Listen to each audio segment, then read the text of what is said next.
एकेकाळी शून्यातून विश्व निर्माण करणारा मराठी माणूस म्हणून ज्याच्याकडे पाहिलं जात होतं, भाजीपाला व्यावसायिक ते 2000 कोटींचं साम्राज्य उभा करणारा व्यक्ती म्हणून ज्याचा लौकिक होता, ते डीएसके म्हणजेच दीपक सखाराम कुलकर्णी यांचा एक यशस्वी मराठी उद्योजक ते महाराष्ट्रातील सर्वात मोठा घोटाळेबाज हा प्रवास अत्यंत धक्कादायक आहे।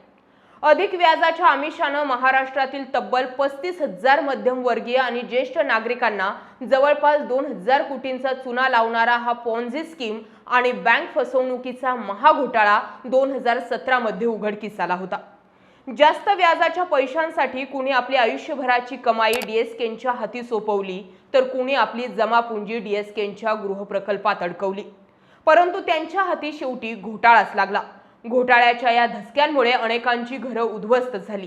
पैसे न मिळाल्याने अनेकांचे संसार रस्त्यावर आलेत। राजकीय लागेबांधे, बँक अधिकाऱ्यांची अटक आणि तब्बल 4.5 वर्षांचा तुरुंगवास भोगून डीएसके सध्या जामिनावर बाहेर असले तरी त्यांचा सध्या अतापता कुणालाच माहिती नाही।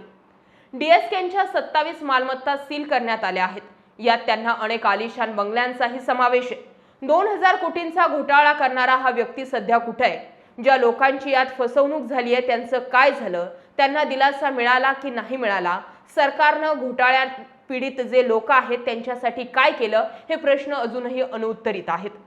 आर्थिक गुन्हे शाखेने ठेवीदारांची अंतिम यादी तर जाहीर केली आहे, परंतु डीएसकेंच्या जप्त मालमत्तांच्या लिलावाची संथ प्रक्रिया आणि प्रत्यक्षात पैसे न मिळाल्यामुळे हजारो गुंतवणूकदार आजही आपल्या हक्काच्या पैशांसाठी न्यायालयाच्या चक्रा मारतायत। काहींचा न्यायाच्या प्रतीक्षेतच मृत्यू झाला, तर पैशांअभावी काहींना उपचार न मिळाल्यानं ते या घोटाळ्याचे बळी ठरलेत। हा घोटाळा नेमकं काय? यामुळे देशोधडीला लागलेल्या लोकांचं नंतर काय झालं? हा आहे आजच्या चर्चेचा विषय। पुण्यात भाजी विकण्यापासून व्यवसायाची सुरुवात करणाऱ्या डीएस कुलकर्णी यांनी बांधकाम क्षेत्रात आपलं डीएसके नावानं साम्राज्य निर्माण केलं होतं। भव्य गृहप्रकल्प उभारून प्रचंड नाव कमावलंच, शिवाय मराठी माणूस असल्यानं त्यांनी लोकांचा विश्वासही कमावला होता। मराठी माणसांना हक्काचं घर मिळवून देणारा प्रामाणिक उद्योजक अशी त्यांची प्रतिमा निर्माण झाली होती। घर घ्यायचं तर डीएसके प्रकल्पाचंच एवढा लोकांचा विश्वास डीएसकेंवर होता। याच प्रतिमेचा वापर करून त्यांनी बँकेपेक्षा जास्त व्याजाचे अंदाजे 12 ते 15% व्याजाचे आमिष दाखवून लोकांकडून फिक्स डिपॉझिट गोळा करण्यास सुरुवात केली। लाखो निवृत्त कर्मचाऱ्यांनी त्यांच्यावरती अंधाळा विश्वास ठेवून आयुष्याची पुंजी त्यांच्याकडे सोपवली। खरं तर हा घोटाळा रिअल इस्टेटच्या नावाखाली चालवलेली एक मोठी पॉन्झी स्कीम होती। डीएसके यांनी त्यांच्या 8 भागीदारी संस्थांच्या माध्यमातून हजारो कोटी रुपये गोळा केले। हा पैसा बांधकाम व्यवसायात लावण्याऐवजी त्यांनी तो डमी कंपन्यांमध्ये फिरवला, वैयक्तिक मालमत्ता खरेदी केल्या आणि काही पैसा अमेरिकेतही पाठवला। 2016 मधील नोटाबंदी आणि रिअल इस्टेटमधील मंदीमुळे डीएसके यांचा कॅश फ्लो थांबला। नवीन गुंतवणूक येणं बंद झाल्यामुळे जुन्या गुंतवणूकदारांना व्याज आणि मुद्दल देणं त्यांना अशक्य झालं। जेव्हा चेक बाउन्स होऊ लागले तेव्हा 2017 मध्ये पुण्याच्या शिवाजीनगर पोलीस ठाण्यामध्ये पहिली तक्रार दाखल होती आणि हा संपूर्ण डोलारा पत्त्यांच्या घराप्रमाणे कोसळून उघड झाला महाघोटाळा। पुणे पोलिसांच्या आर्थिक गुन्हे शाखेने कोर्टात सादर केलेल्या तब्बल 36,000 पानांच्या दोषारोप पत्रानुसार हा घोटाळा अंदाजे 1000 ते 2000 कोटींच्या घरात आहे। महाराष्ट्रातील जवळपास 33,000 ते 35,000 गुंतवणूकदारांची यात फसवणूक झाली आहे। या सर्वाधिक संख्या पुणे आणि मुंबईतील ज्येष्ठ नागरिकांची आहे। याशिवाय त्यांनी बँक ऑफ महाराष्ट्रासह अनेक बँकांचे कोट्यावधी रुपयांचे कर्ज बुडवले। या घोटाळ्यात मोठ्या राजकीय आणि प्रशासकीय संगनमताचे देखील आरोप झाले। डीएसकेंवर कोणाचा राजकीय वरदहस्त आहे याचाही पोलिसांनी तपास केला। 2018 मध्ये पुणे पोलिसांनी बँक ऑफ महाराष्ट्राचे तत्कालीन एमडी आणि सीईओ रवींद्र मराठे यांच्यासह अनेक वरिष्ठ बँक अधिकाऱ्यांना अटक केली होती। त्यांनी रिझर्व्ह बँकेच्या नियमांना हरताळ फासत डीएसकेंना नियमबाह्य पद्धतीने कोट्यावधींचं कर्ज मंजूर केलं होतं। आरटीआय कार्यकर्त्यांच्या मते डीएसके यांचं पुण्यातील बड्या राजकीय नेत्यांशी घनिष्ठ संबंध होते।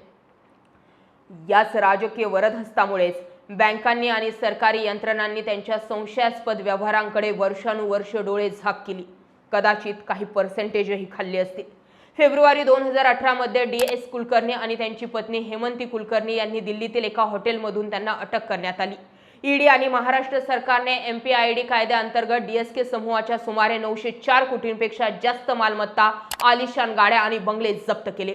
तब्बल 4.5 वर्ष तुरुंगात काढल्यानंतर जुलै 2022 मध्ये सर्वोच्च न्यायालयाने त्यांना जामीन मंजूर केला आणि ऑगस्ट 2023 मध्ये ते प्रत्यक्षात येरवडा तुरुंगाबाहेर आले. हा घोटाळा उघड होऊन बरीच वर्ष झाली आहेत, तरीही न्यायाची प्रतीक्षा संपलेली नाहीये. सद्यस्थितीत पुणे पोलिसांच्या आर्थिक गुन्हे शाखेने सर्व अधिकृत ठेवीदारांची आणि गुंतवणूकदारांची अंतिम पडताळणी यादी त्यांच्या वेबसाईटवर प्रसिद्ध केली आहे. यामुळे कोणत्या ठेवीदाराला किती रक्कम देणं बाकी आहे याचे कायदेशीर रेकॉर्ड स्पष्ट झालेत. कोर्टाच्या देखरेखीखाली डीएसकेंच्या जप्त केलेल्या मालमत्तांचा टप्प्याटप्प्याने लिलाव सुरू आहे.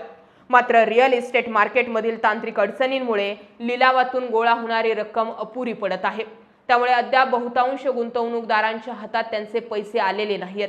विशेष म्हणजे MPID न्यायालयात या घोटाळ्याची सुनावणी अंतिम टप्प्यात असून साक्षी पुराव्यांचे काम सुरू आहे. डीएसके सध्या जामिनावर बाहेरूनच हा खटला लढत आहेत.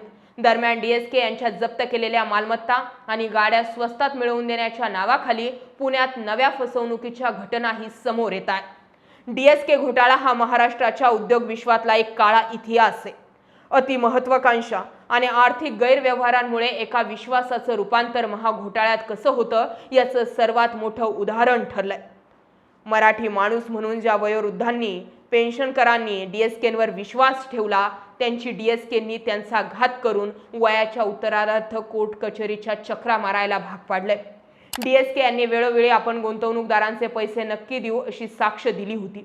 मराठी उद्योजकाला या संकटातून वाचवण्यासाठी त्यांनी आपलं मराठीचं कार्डही खेळून पाहिलं होतं.